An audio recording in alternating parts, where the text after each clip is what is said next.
Maintenant, vous voulez venir vous entraîner, mais vous n'avez pas le matériel, ou vous vous demandez bien évidemment quel matériel il faut avoir pour venir s'entraîner au NR Fight.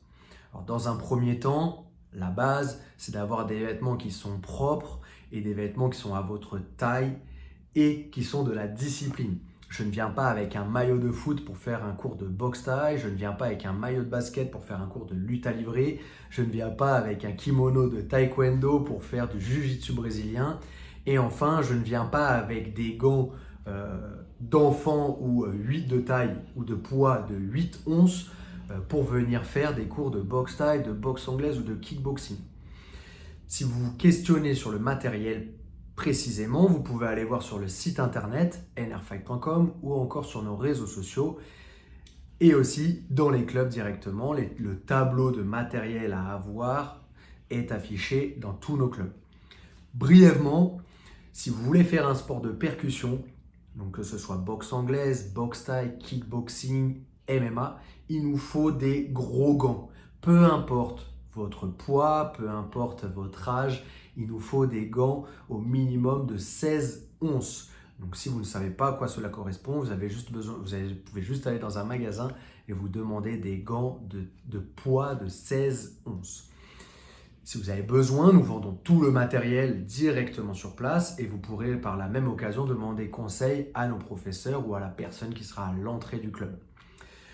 Pour tout ce qui est MMA, vous avez besoin de mitaines. Mitaines, c'est les gants qui sont coupés et vous avez besoin de mitaines rembourrées, neuves. Vous ne pouvez pas venir avec un matériel défectueux où la mousse qui se trouve à l'intérieur est en train de partir, où le cuir est en train de s'effriter. Ce n'est pas possible.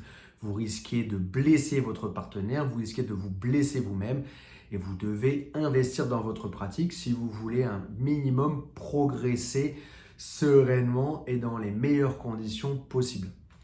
En ce qui concerne le jiu-jitsu brésilien, bien évidemment, il faut un kimono de la discipline. On ne vient pas avec un kimono, encore une fois, de taekwondo ou autre discipline. On vient avec un kimono de jiu-jitsu brésilien.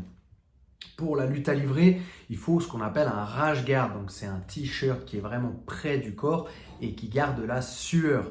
Ce n'est pas le t-shirt coton où la sueur dégouline.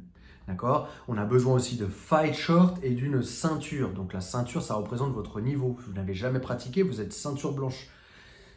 Tout le monde est ceinture blanche quand on commande un sport, que ce soit pour le jiu-jitsu brésilien ou la lutte à livrer.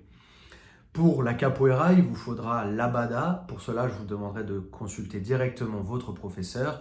Pour tous les autres sports, je vous invite à aller checker notre site internet nrfight.com ou encore nos réseaux sociaux si vous le souhaitez.